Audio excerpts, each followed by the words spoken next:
Ici, chacun peut constater que la chaleur ne fait qu'augmenter. Mais les grandes puissances qui sont à la base de la destruction de la couche d'ozone disent: nous avons encore 13 ans pour sauver la terre.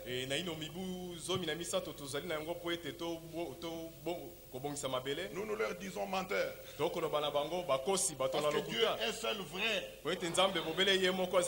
Ésaïe 30 dit que la lune brillera plus que comme le soleil. Et le soleil lui-même brûlera 7 fois plus que maintenant. Mais alors, pendant que c'est encore le temps de grâce, il faut que chacun voie la main du Seigneur tendue et trouve son refuge en son nom. Que son nom soit glorifié. Nous lisons dans Jérémie chapitre 10. La confusion est sur toute la terre. Et ce matin, déjà le soir, on a croisé des hommes et des femmes et des enfants avec des bougies allumées sur la route.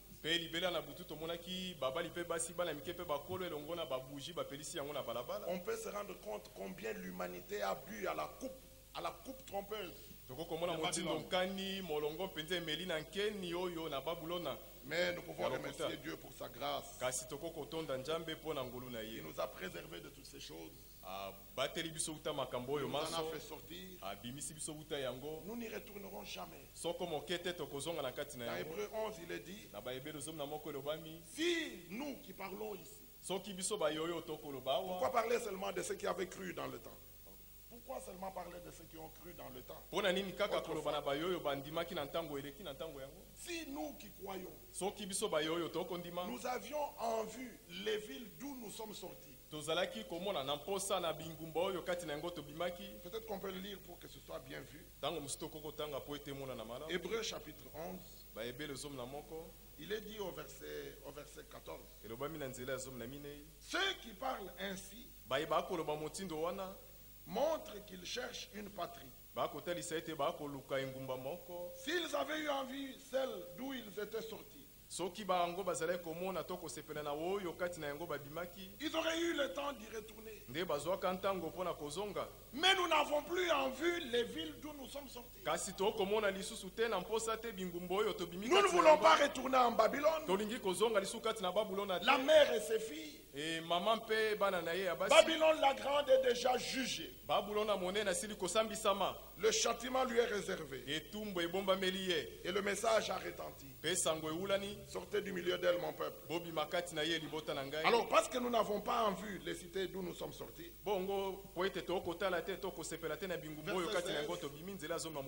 maintenant ils en désirent une meilleure. Alléluia. Amen. Quelle est la meilleure cité? Quelle est la meilleure patrie? C'est pas RDC. Non. Notre patrie, c'est la Nouvelle Jérusalem. La meilleure. C'est-à-dire une céleste. C'est pourquoi Dieu n'a pas honte d'être appelé leur Dieu. Car effectivement, il leur a préparé une cité. Ce ne sont pas des chimères. Chez Dieu, tout est réalité. Un jour, nous foulerons les pavés d'or de la Nouvelle Jérusalem. Que le nom du Seigneur soit glorifié. Jérémie 10. Écoutez la parole que l'Éternel vous adresse, maison d'Israël. Yahweh. Ainsi parle l'Éternel. N'imitez pas la voix des nations. Et ne craignez pas les signes du ciel. Parce que les nations les craignent. Car les coutumes des peuples ne sont que vanité. On coupe le bois dans la forêt.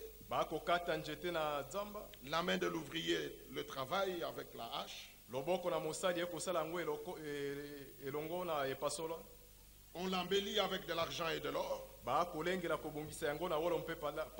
On le fixe avec des clous et des marteaux pour qu'il ne branle pas. Ces dieux sont comme une colonne massive et ils ne parlent point. On les porte parce qu'ils ne peuvent marcher. Frère, vous avez besoin qu'on fasse des commentaires. Ne les craignez pas car ils ne sauraient faire aucun mal. Même ce chapelet-là, vous pouvez le prendre. Un catholique va se dire mais toi tu vas rire en paix, sachant que ça ne va rien te faire. L'écriture dit ne les craignez pas. Parce qu'ils ne sauraient faire aucun mal. Mais n'allez pas faire ça, respectez leur histoire. Ils sont incapables de faire du bien. Même si on prie jour et nuit devant la statue de Marie, on appelle le chapelet. On égrène le chapelet. Marie ne saurait leur faire aucun bien. Notre Dieu fait du bien aux méchants comme aux bons. Mais ils sont seulement ingrats. Nul n'est semblable à toi, ô Éternel. Tu es grand. Et ton nom est grand par ta puissance. C'est de son nom qu'il s'agit aujourd'hui. Ésaïe 52 dit, c'est pourquoi ce jour-là, mon peuple connaîtra mon nom. Il saura que c'est moi qui parle. Tout prédicateur qui interprète la parole, qui véhicule des fausses doctrines, c'est l'ennemi qui est derrière. Jérémie 23 dit, ce qu'il poursuit, c'est lui qui répand des fausses doctrines. Son objectif, c'est faire oublier le nom du Seigneur à mon peuple. Mais il est dit dans Romains chapitre 10, quiconque invoquera le nom du Seigneur sera sauvé. On peut le dire à haute voix. Comme on peut le dire à très basse voix. Mais la parole de Dieu est toujours puissante. Joël a dit, quiconque invoquera le nom de l'Éternel. Et dans le Nouveau Testament, acte 2, verset 21, Pierre dit, quiconque invoquera le nom du Seigneur sera sauvé. Et Paul dit dans Romains chapitre 10, quiconque invoquera le nom du Seigneur sera sauvé. Nous ne prêchons point quelqu'un d'autre. Nous ne nous prêchons pas nous-mêmes. Tout vrai envoyé ne pointe au peuple que le Seigneur lui-même. Et l'Écriture dit au verset 9, si tu confesses de ta bouche Jésus comme Seigneur, Amen. C'est là tout le secret. Et si tu crois dans ton cœur que Dieu l'a ressuscité des morts, tu seras sauvé. Voilà l'amour de Dieu manifesté pour nous. Et il s'agit de le connaître lui. Jean 8, 24. Il dit, si vous ne croyez pas que je suis lui, vous mourrez dans vos péchés. Verset 10. Car c'est en croyant du cœur qu'on parvient à la justice. Et c'est en confessant de la bouche qu'on parvient au salut. Selon ce que dit l'Écriture, quiconque croit en lui ne sera point confus. Il n'y a aucune différence. En effet, entre le juif et le grec, puisqu'ils ont tous les mêmes seigneurs, ne vous méprisez jamais. Ne vous voyez pas comme quelqu'un d'inconnu. Dieu te connaît. Ça te suffit. Il n'y a pas plus grand que toi. Il n'y a qu'un seul plus grand que tous, c'est le Seigneur. Alors nous sommes tous frères. Dieu ne fait aucune exception de personnes. Il n'y a aucune différence. Mais l'honneur est pour quiconque croit. Verset 13, car quiconque invoquera le nom du Seigneur sera sauvé. Alors, verset 14, comment donc invoqueront-ils celui en qui ils n'ont pas cru? Et comment croiront-ils en celui dont ils n'ont pas entendu parler?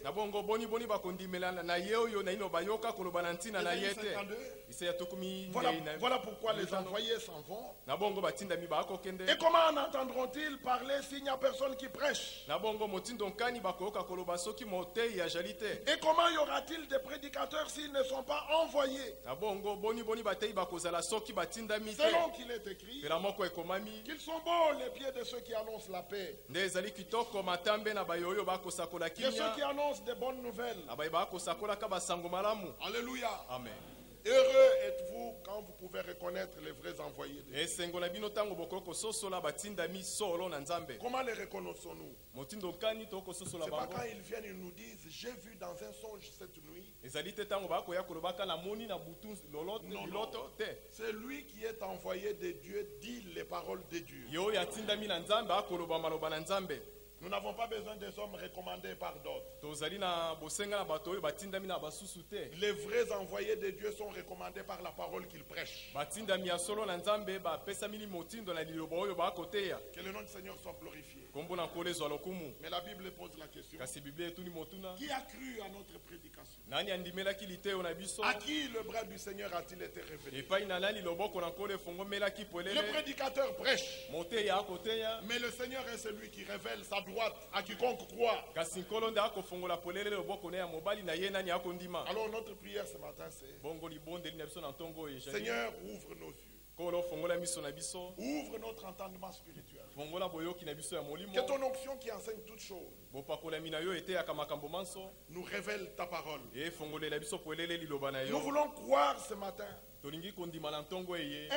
Écoutez comme écoutent les disciples. Et les disciples écoutent et croient comme disent les Écritures. Et toute l'Écriture ne rend témoignage qu'à Jésus-Christ. Jean 7, 18. Et Jésus-Christ dit, celui qui croit en moi, comme dit l'Écriture, des fleuves d'eau vive couleront de son sein. Pas celui qui croit au message. Le message nous pointe Christ. Alors Christ dit, celui qui croit en moi. Jean 5, vous sondez les Écritures, mais vous ne voulez pas venir à moi. Qui a cru à ce qui nous était annoncé? Frère, ce message de l'heure, le message, la parole, la promesse que Dieu nous a donné en ce temps, c'est le dernier appel qui court le monde entier. Appelant à sortir. Sortir, c'est séparer. Et ne pas toucher à ce qui est impur. Il n'y a que les élus qui montrent une telle fermeté. Ils sortent, ils se séparent et ils ne veulent plus toucher. Amen. Amen. Ainsi, voulez-vous vous lever pour demander au Seigneur sa grâce, qui nous accorde sa pleine bénédiction ce matin. Il s'agit de sortir de toute rébellion, de toute incrédulité, de sortir de tout ce qui est monde du péché, sortir de Babylone, de toutes ces églises, de la mère et des filles, des loges, tout ce qui est contraire à la parole, et de se donner tout entier au Seigneur. Ce matin, le Seigneur te dit, mon fils, ma fille, donne-moi ton cœur. Pourquoi Élie le prophète? Pour ramener les cœurs des enfants. Élevons nos voix. Demandons-lui sa grâce.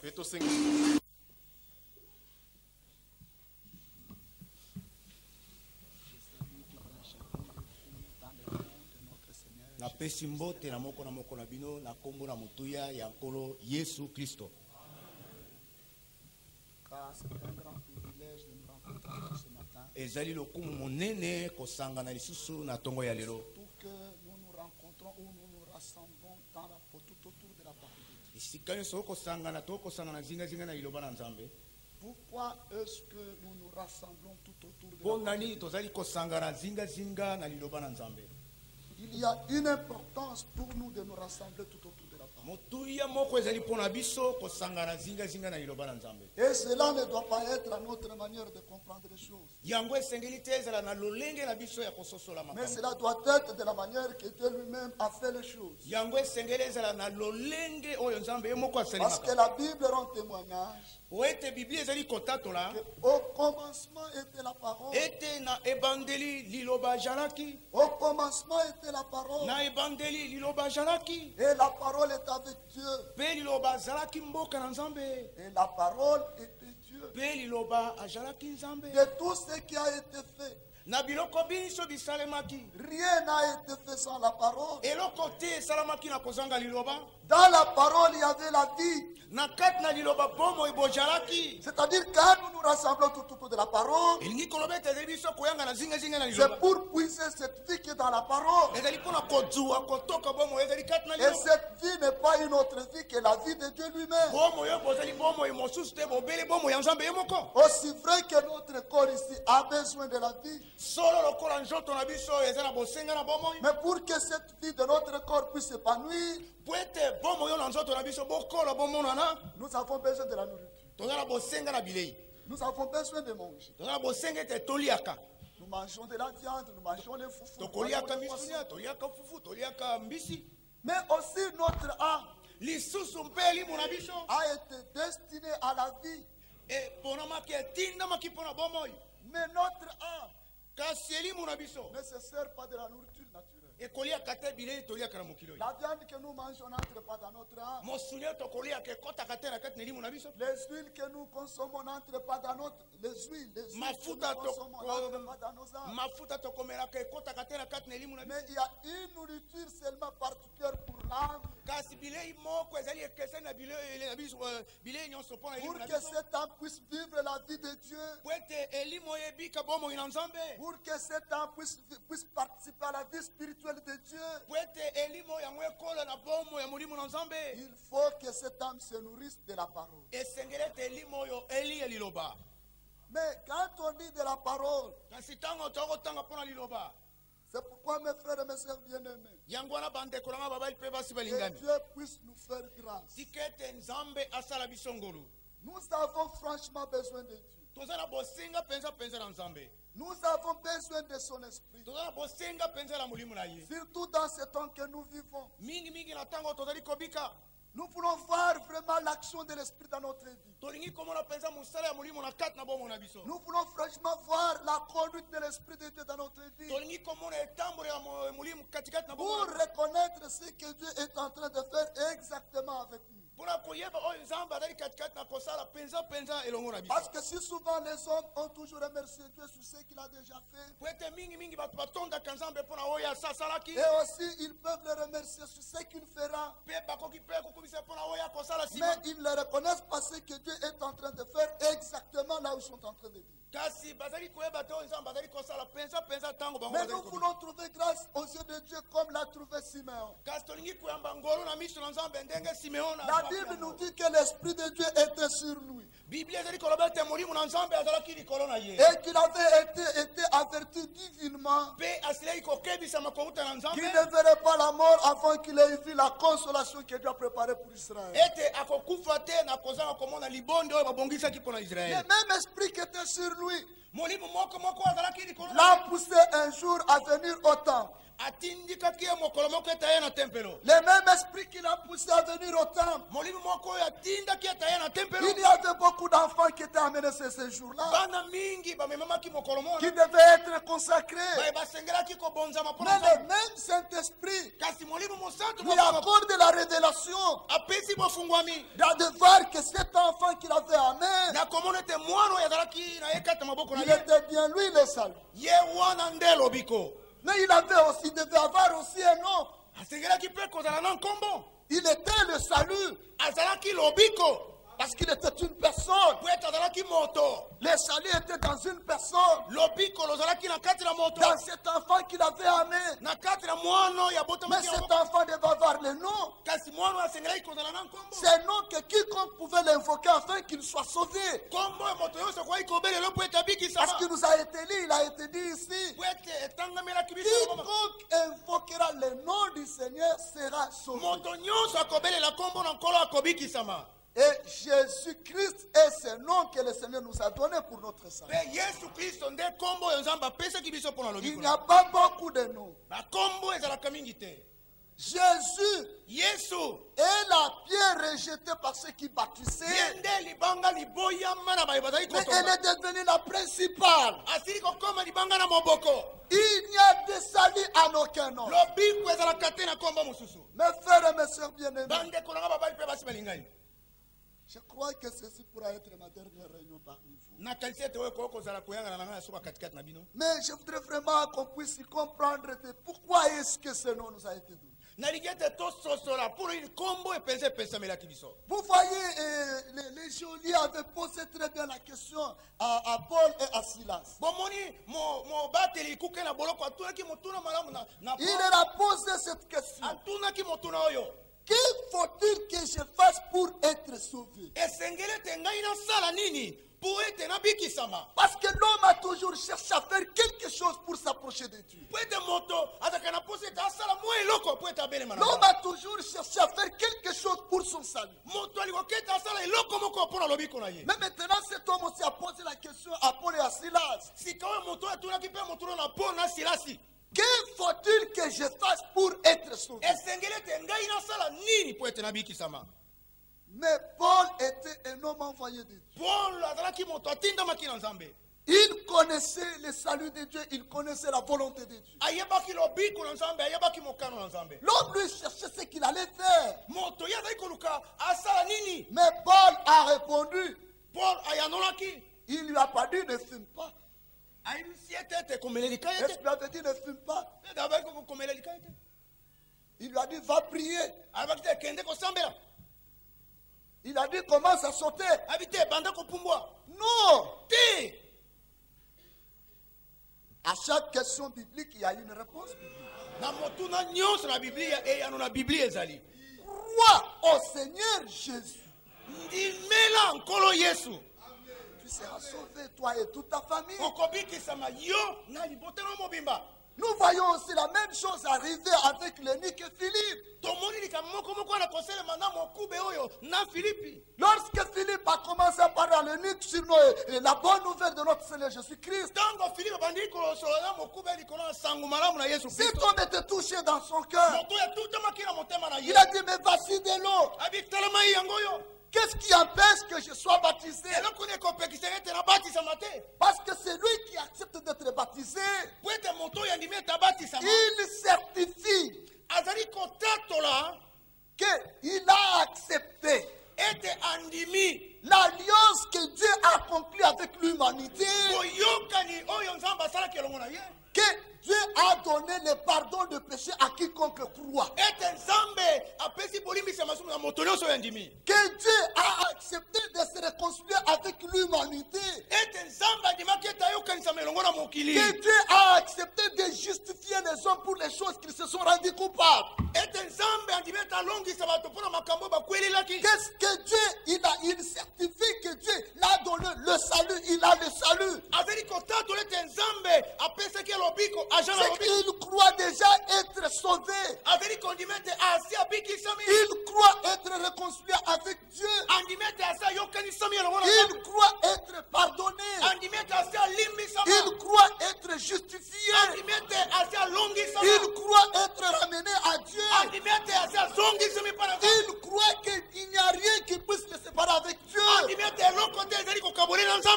croit que la communion a été établie. Que maintenant ici ils peuvent marcher avec Dieu. Que maintenant ici ils peuvent vivre avec Dieu. Que maintenant ici ils peuvent appeler Dieu son Père. Et que Dieu peut l'appeler son Fils. Voilà, c'est quand homme accepte le baptême au nom de Jésus. C'est-à-dire il accepte ces choses qui... Ce n'est pas que ça se fera, que cela a déjà été. Maintenant ici, je suis libéré. Le fardeau est ôté. Maintenant, je peux marcher avec mon Seigneur. Amen. Amen. Il a posé la question. Voici de l'homme, qu'est-ce qui a fait que je sois baptisé? Savez-vous ce qu'il lui a dit? Si tu crois, cela sera possible. Si tu crois de tout ton cœur, cela sera possible. L'homme a confessé. Je crois que Jésus-Christ est le Fils de Dieu. C'est pourquoi, mes frères, vous qui n'avez jamais cru Jésus comme votre sauveur unique, n'ayez pas peur, mais croyez-le. Mais vous qui avez déjà cru, il y a des personnes qui croient déjà dans la rémission de leurs péchés. Ils croient que Dieu les a pardonnés. Mais pour ceux qui restent leur vie, ils veulent les faire eux-mêmes. Mais mes frères, quel est ce Dieu qui commence une œuvre, qui laisse cette œuvre inachevée, et il demande à l'homme de l'accomplir lui-même? Nous ne voulons pas ce Dieu. Nous ne voulons pas ce Dieu. Nous voulons un Dieu qui commence et qui achève. Parce que nous ne connaissons pas le chemin. Parce que nous n'avons jamais été dans sa nature. Nous n'avons jamais connu même la sainteté. C'est lui qui est venu nous introduire dans ces choses. C'est lui qui est venu réellement. Nous ne savions même pas. Ça n'était jamais monté dans nos pensées. Mais lui nous connaissait. C'est pourquoi, mes frères, écoutez-moi. Il y a une parole qui me vient à cœur. Vous savez, l'homme de Dieu David croyait dans son élection. C'est-à-dire, ce n'est pas vous qui avez choisi. C'est Dieu qui vous a choisi. Dieu ne pouvait pas vous choisir sans vous avoir connu. Ils doivent vous avoir connu. Et son choix avait un but. Et il vous a choisi en Christ. C'est-à-dire, si vous avez été choisi en Christ, c'est qu'il n'y a personne qui peut vous remplacer. Avant que le Seigneur ait exécuté ce qu'il a résolu sur vous, vous n'allez pas prendre ma place. Je ne peux pas prendre votre place. Parce que le Seigneur l'avait lui-même dit à Jacob. Lisons un peu dans Genèse chapitre 28. Croyez-vous que Jacob était un élu? Oui. L'élection est par grâce. Dieu dit ceci à Jacob. Dans Genèse chapitre 28. Le Seigneur dit ceci. Si vous pouvez commencer au verset 10, ceci aussi peut nous enseigner de bonnes choses. Mais pour aller ce que je veux dire, pour aller là où je veux aller, je veux sentir cette pensée. Mais elle est merveilleuse. Job est parti de Beersheba et s'en alla à Charan. Et Genèse chapitre 28, verset 10. Job est parti de Beersheba et s'en alla à Charan. Ah, Jacob plutôt. Jacob partit de Beersheba et s'en allant à Caran. Il arriva dans un lieu où il passa la nuit. Car le soleil était couché. Il prit une pierre dont il fit son chevet et il se coucha dans ce lieu-là. Il y eut un songe. Voici une échelle était appuyée sur la terre et son sommet touchait au ciel.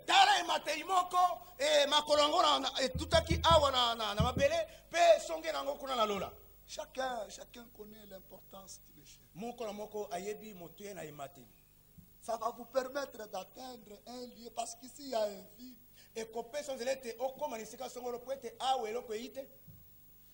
L'échelle peut être encore considérée comme un pont. Un pont. Oui, oui. C'est-à-dire, ici c'est coupé. Mais vous avez besoin d'être de l'autre côté. Il a vu l'échelle. Vous savez, Dieu avait toujours besoin de rétablir la communion qui était au commencement. C'est pourquoi l'interruption temporelle qui était arrivée à cause de la désobéissance de l'homme ne pouvait pas annuler les décrets éternels que Dieu avait déjà fixés. En Christ, Dieu devait rétablir toutes les choses. Et il devait franchement en lui réconcilier ce qui est sur la terre et ce qui est dans le ciel.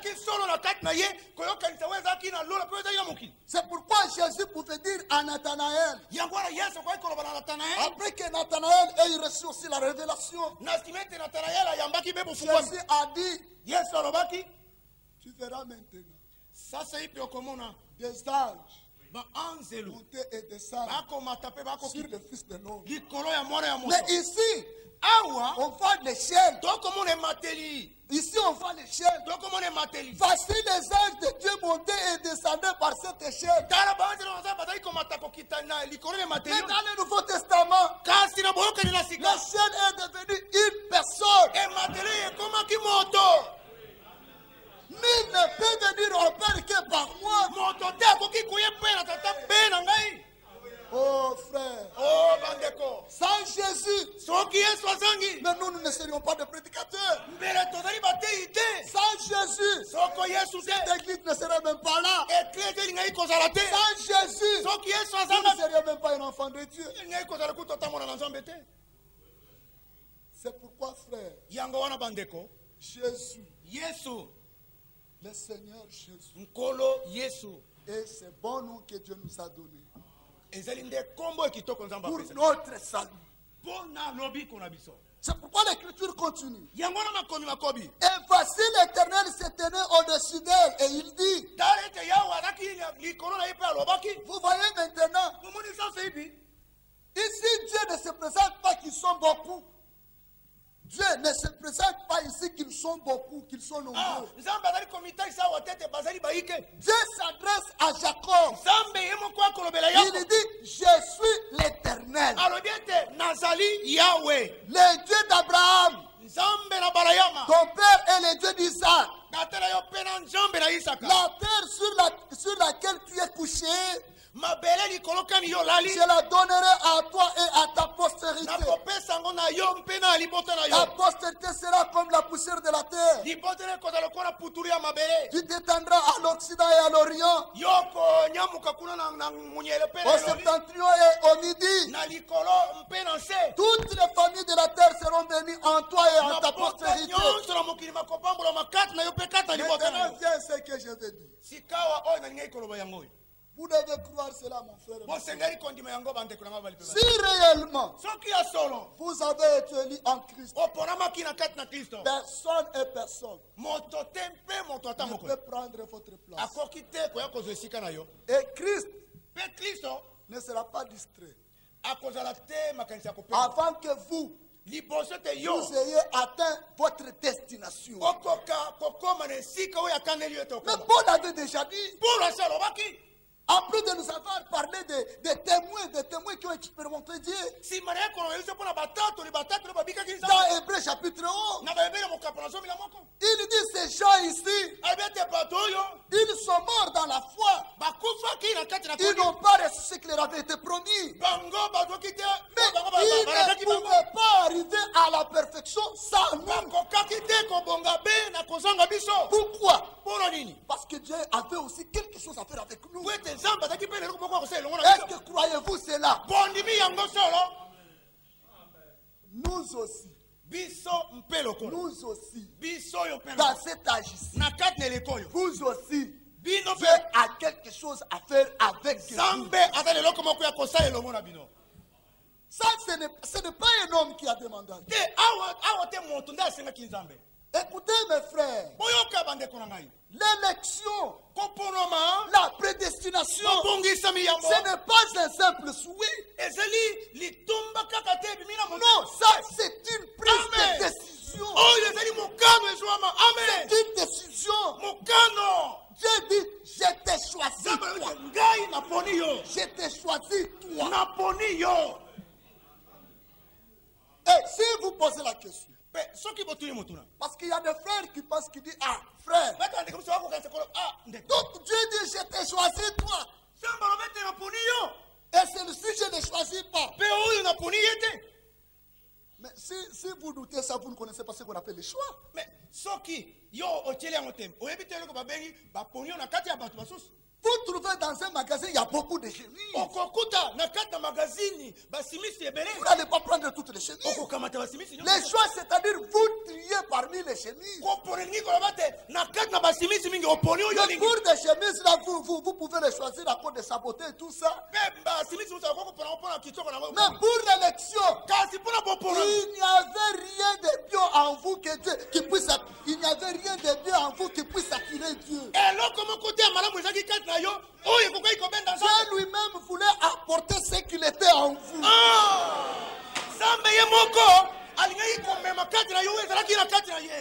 Maintenant nous pouvons dire, donc Dieu m'a choisi moi. Et il n'a pas choisi celui-là. Y a-t-il de l'injustice en Dieu? Ce n'est pas un homme qui va répondre. L'écriture a déjà répondu. Loin de là. Pourquoi? Pour que les décès de l'élection subsistent. Pour celui qui appelle selon sa volonté. Ainsi, cela ne dépend pas de celui qui court, ni de celui qui veut. Nous trouvons dans la Bible un homme, il dit à Jésus, Seigneur, je vais te suivre. Je te suivrai partout. Jésus le regarde. Même les chacals. On détanière. Mais le Fils de l'homme n'a même pas où mettre sa tête. Mais il dit à un autre, toi, viens et suis-moi. Il traverse la ville. Il traverse la ville. Il trouve un monsieur. Comparativement à sa vie, c'était un publicain. C'est-à-dire quelqu'un, un homme de fraude. Il était assis là. Puis il n'a pas demandé de le suivre. Il lui dit, toi, Lévi. Il était Matthieu que je parle. Matthieu, je disais Lévi. Lévi, c'est son nom. Matthieu. Toi, suis-moi. Mais celui-là avait déjà dit, c'est-à-dire moi je te suivrai partout. Jésus, on ne le suit pas selon la volonté de l'autre. Nul ne peut venir à moi si le Père ne l'attire. Tout ce que le Père m'a donné, Ils viendront à moi.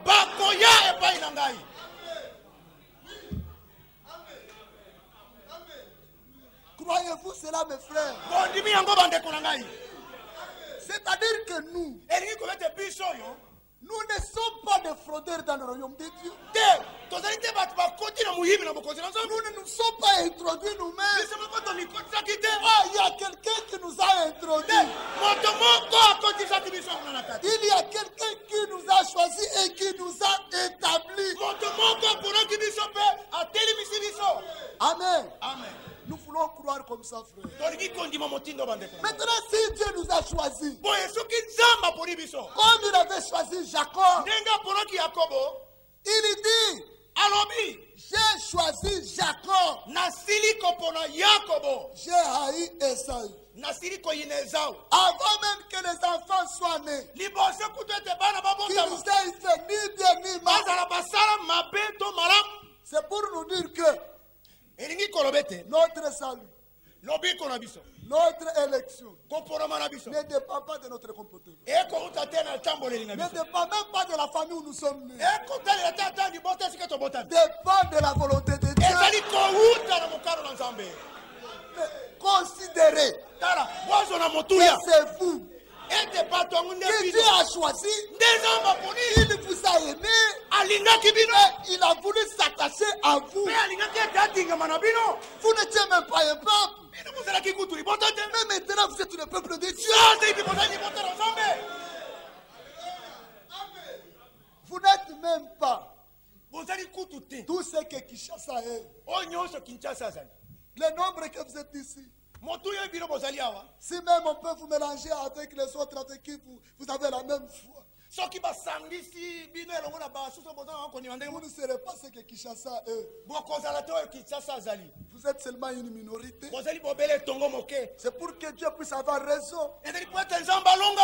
C'est pourquoi le Seigneur pouvait dire petit troupeau. Vous êtes un petit troupeau.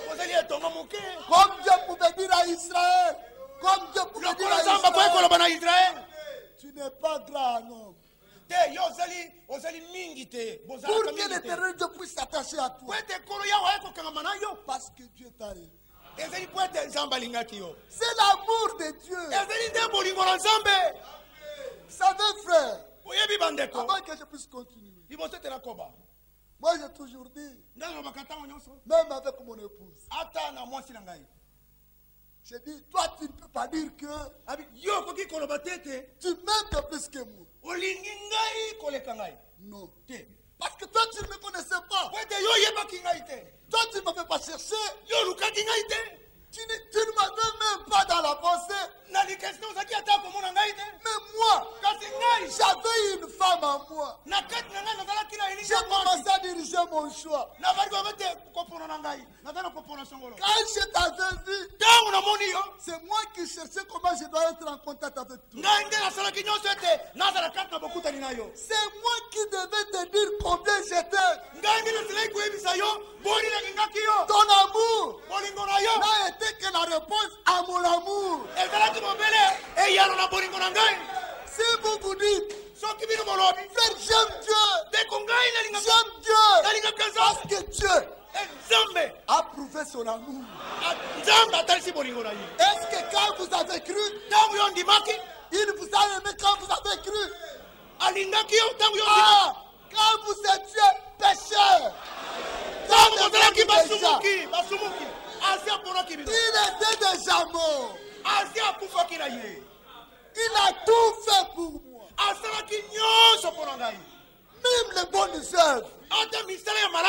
J'étais élu. Il a préparé d'avance les bonnes œuvres. Et les bonnes œuvres, ça devait être les habits que moi je devais porter. Mais comment je dois porter les habits si je n'ai pas un corps? Comment dois-je porter les habits si je n'ai même pas un corps? Donc, il fallait que je sois quand même conçu de manière à porter les habits. Oh frère, tous les biens que vous faites C'est lui qui vous a rendu capable. De telle manière, il ne peut même pas monter aucun prétexte de dire j'ai fait ceci, j'ai fait ceci. D'un bout à l'autre, c'est lui qui a fait.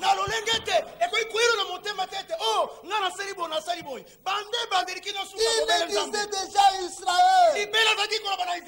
Il a dit prends garde à ton âme.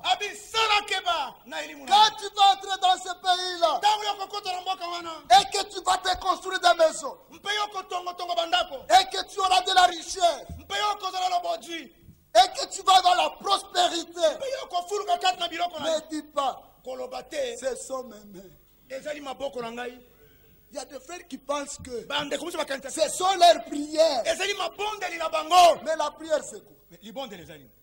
La prière c'est une demande. Il faut que celui que vous avez demandé réponde. C'est-à-dire en répondant, il faudrait que lui vous donne. Est-ce que si tu me demandes, donne-moi une chemise, je te donne une chemise, mais diras-tu, tu as mérité parce que tu as fait les efforts de me demander. Mais ça c'est une insulte. Si j'aurais refusé, mais ta demande serait nulle. Vous n'êtes pas sauvé parce que vous avez demandé. C'est Dieu qui a résolu de vous sauver. Écoutez mes frères, si Dieu vous a choisi, vous n'allez même pas quitter cette terre avant qu'il puisse achever ce qu'il a voulu sur vous. Tous nos bien-aimés qui nous ont quittés, le Seigneur a bel et bien terminé avec eux. Il a bel et bien terminé avec eux. Ce n'est pas dire non, il a pris précipitamment. Si le Seigneur avait quelque chose, il est plus que capable de faire tout. Il est plus que capable de faire tout. Parce que lui, mais toutes les âmes sont dans ses mains. Il dit, même un oiseau ne peut pas tomber. Il dit, même vos cheveux de la tête sont comptés. Les cheveux ici, que toi tu ne connais pas le nombre, mais lui connaît le nombre de tes cheveux. Qu'est-ce que cela veut dire? C'est pour nous donner une certitude et une assurance que nous ne nous protégeons pas nous-mêmes. Il y a quelqu'un qui nous protège. Alors si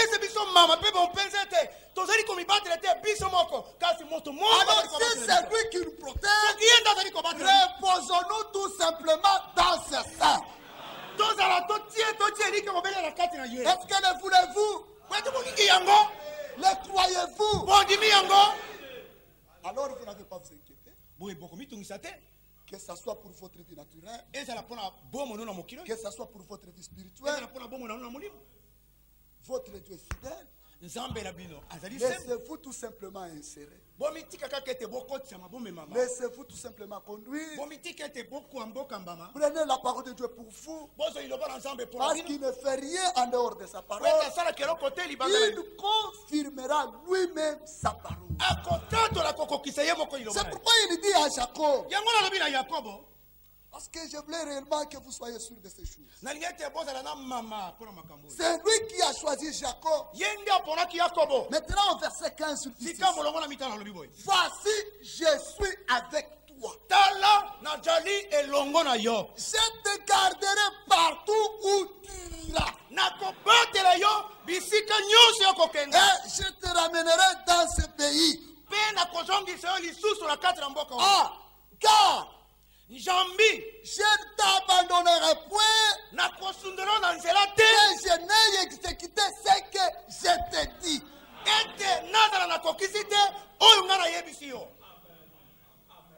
Vous ne serez pas remplacés. C'est pourquoi, frère, si Dieu place un don dans une personne, si cette personne nous quitte, il est parti avec le don. C'est tout. Et Sili. C'est donc là. C'est parti. Parce que vous ne pouvez pas les remplacer. Vous ne pouvez pas les remplacer. Et le dos a été donné à chacun selon la mesure de Christ. C'est pourquoi pendant que vous êtes en vie, pendant que Dieu vous accorde encore des dons, ils êtes empressement et en profiter. Quand ça passe, c'est tout. Est-ce que le croyez-vous aussi? Amen. C'est très important. C'est pourquoi David croyait dans son élection. Il dit ceci dans 1 Chronique, au chapitre 28. Nous pouvons lire cela. Je commence au verset 1. David convoqua à Jérusalem tous les chefs d'Israël. Les chefs de tribus, les chefs de division au service du roi. Les chefs de milliers, les chefs de centaines. Ceux qui étaient en charge sur tous les biens et les troupeaux du roi et auprès de ses fils. Les eunuques, les héros et tous les hommes voyants. Le roi David s'éleva sur ses pieds. Écoutez-moi mes frères. Écoutez-moi mes frères et mon peuple. J'avais l'intention de bâtir une maison de repos pour l'arche de l'alliance de l'Éternel. Et pour les marche-pieds de notre Dieu. Et pour les marche-pieds de notre Dieu. Vous voyez, David savait ces choses. Parce que Dieu n'habite pas dans une maison faite par les mains de l'homme. Non. Dieu a déjà dit. Quelle maison me bâtirez-vous pour que moi je puisse y habiter? Dieu a besoin d'une maison. Il a besoin d'habiter. Et il nous a fait promesse dans cet âge qu'il voulait lui-même marcher et habiter au milieu de nous. Mais quand il va habiter au milieu de nous, il va habiter où? Dans ce bâtiment. S'il habite dans ce bâtiment, dans quelques minutes vous allez sortir. Il risque de rester seul avec les bancs, avec les chaises. C'est comme ça. Donc si Dieu a dit qu'il allait habiter au milieu de nous, c'est dans ce bâtiment ici. Ah, ce bâtiment ici, c'est votre maison à vous. Que vous avez construit pour vous protéger de la chaleur et de la pluie. Maintenant, vous le lui avez dédicacé. C'est vous qui avez dit, maintenant nous consacrons ce bâtiment pour la prédication de la parole. Quand vous vous réunissez ici, Dieu lui vient selon sa promesse. Là où 2 ou 3 sont assemblés à mon nom, je suis au milieu d'eux. Mais Dieu veut habiter dans nos cœurs. Si Dieu habite dans le cœur de mon frère, il habite dans le cœur de sa femme, c'est-à-dire il habite dans leur famille. S'il habite en moi, il habite dans ma femme, il habite dans notre famille. Si les deux familles se réunissent, mais Dieu est au milieu d'eux. Est-ce que vous comprenez? C'est-à-dire Dieu, le temple c'est vous. Mais comment un homme peut-il vous construire, vous être la maison de Dieu? Vous construire, vous, pour être la maison de Dieu. Parce que Dieu veut habiter dans le cœur. Aucun homme ne peut changer le cœur d'un homme. Aucun homme ne peut donner une nouvelle naissance à quelqu'un d'autre. Aucun homme ne peut vous transformer. Il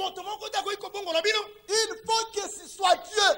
C'est pourquoi il a fait la promesse de vous donner un nouveau cœur. Un nouveau esprit. Et qu'il allait lui-même placer son esprit en nous. Pour que nous soyons le temple de Dieu. Alors si nous sommes le temple de Dieu, Dieu habite en nous. C'est pourquoi si vous avez entendu l'introduction, il s'agit maintenant de notre préparation. On est en train de nous préparer. Sur la terre nous sommes préparés. Mais au ciel on est en train de nous préparer une cité. Ici déjà, nous sommes le temple de Dieu. Dieu habite au milieu de nous. Quand l'épouse sera enlevée et que l'épouse va prendre possession dans la nouvelle Jérusalem, j'aurai un témoignage. Je vois la nouvelle cité descendre du ciel. Et cette cité, c'est le tabernacle de Dieu avec les hommes. Pourquoi? Parce que Dieu était déjà en vous. Vous avez été préparé ici. Et votre cité est en train d'être préparée là-bas. Le Seigneur dit, j'ai fait toutes choses nouvelles. Là, il fait de nouvelles choses. Ici, il fait de vous de nouvelles créatures. Vous voyez un peu mes frères. La nature. Ceux qui se ressemblent s'assemblent. Si on prend un méchant, on l'amène au ciel. Mais il va souffrir. Là, il n'y a pas le plaisir du monde. Tous ont été transformés à l'image de Christ. C'est pourquoi avant que nous y soyons, le Seigneur a envoyé sa parole. Dans la parole, il y a une puissance. Cette puissance détruit les vieilles hommes. Et en même temps, elle crée le nouvel homme. Et même le mobile change.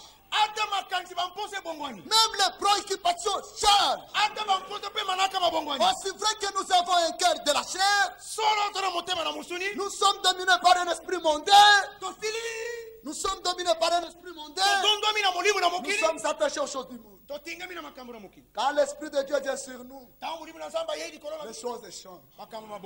Maintenant, toutes les aspirations sont au ciel. En ce moment-là, c'est une destination.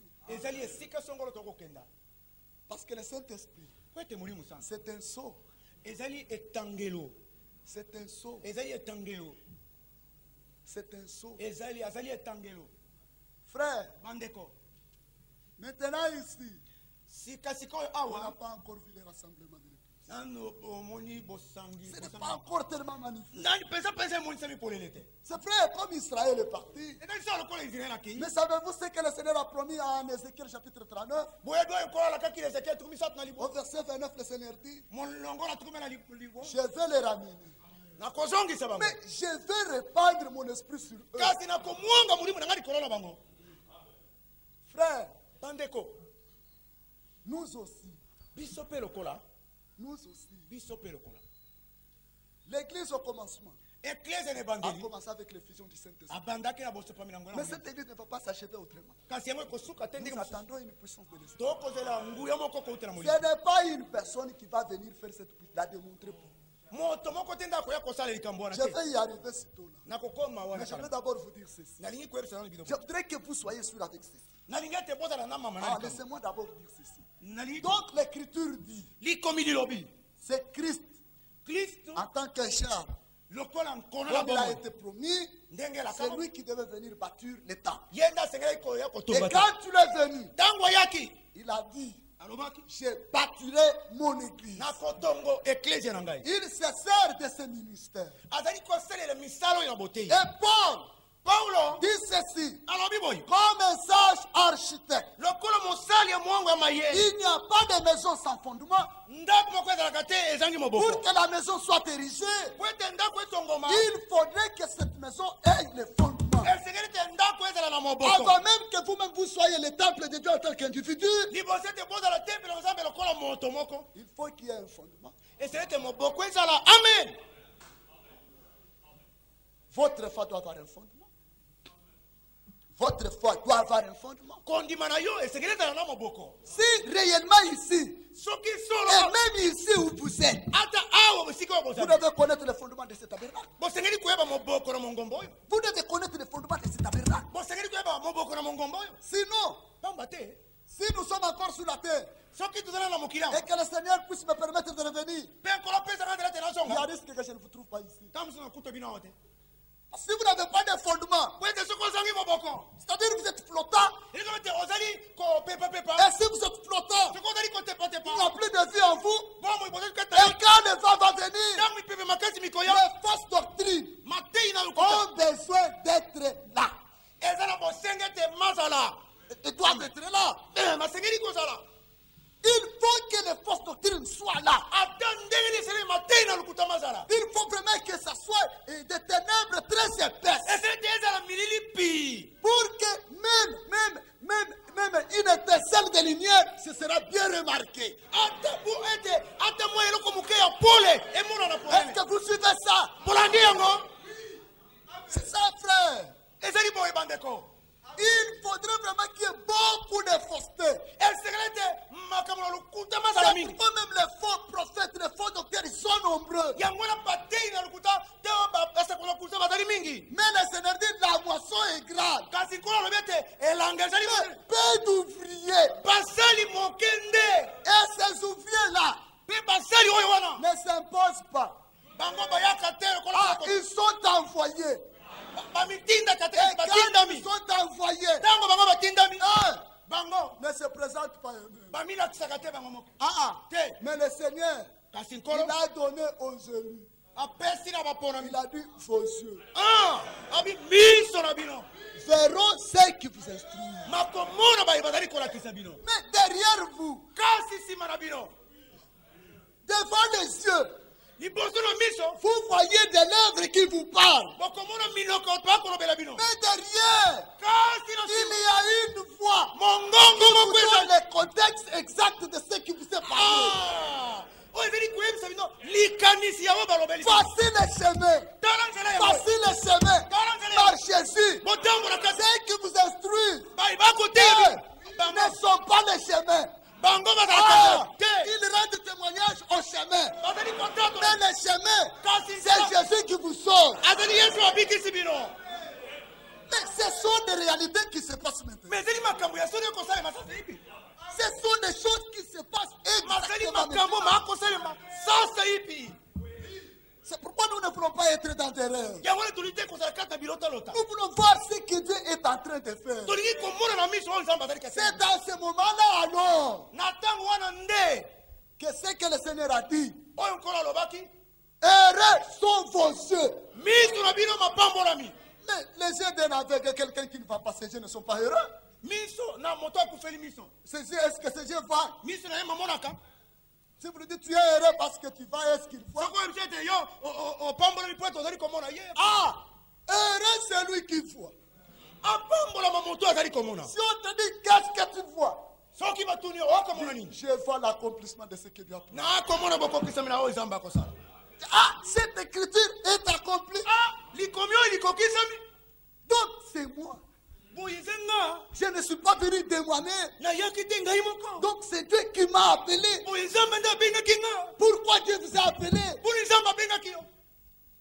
C'est pour vous épargner au danger. Le dernier prophète, il a dit ceci. Avant que ce jour grand et redoutable arrive, je vous enverrai Élie le prophète pour ramener vos cœurs pour que je ne vienne pas frapper le pays de la malédiction.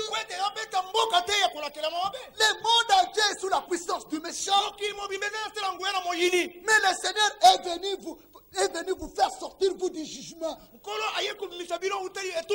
il a fait tomber le jugement de vos péchés sur un homme innocent. Sans compter même dans les moindres détails ce que vous avez fait. Beaucoup pensent que le Seigneur s'est mis là-bas. Il a commencé à compter combien de fois vous avez menti. Combien de fois vous avez commis adultère. Ce n'est pas ce qu'il a fait. Parce que toutes ces choses n'étaient que les conséquences de l'incrédulité. Vous voyez, frère, il a fait tomber le châtiment de nos péchés sur un homme innocent. Christ était notre substitut. Même si dans la Bible, nous ne trouvons pas noir sur blanc les mots substituts. Mais les mots substituts. Donc mais quand vous lisez les Saintes Écritures, vous voyez comment Christ est réellement notre substitut. Parce que Dieu a posé la condition pour notre péché. Le Seigneur a dit, si un pécheur, il s'est rendu coupable, alors il veut avoir la vie, il faudrait qu'il puisse prendre le substitut. Il faut quelqu'un d'autre meurt à sa place. S'il n'a pas de substitut, donc c'est lui-même qui doit mourir à sa propre place. Ça, c'était la loi de Dieu. Mais les substituts, il faut qu'ils soient innocents. C'est lui qui n'a rien fait. Mais les substituts aussi, il faut qu'il soit accepté par Dieu. Pour que chacun amène n'importe quoi. Pour que chacun apporte n'importe quoi. Il faut les substituts que Dieu agrée. Est-ce que vous me suivez? Mais ces substituts, il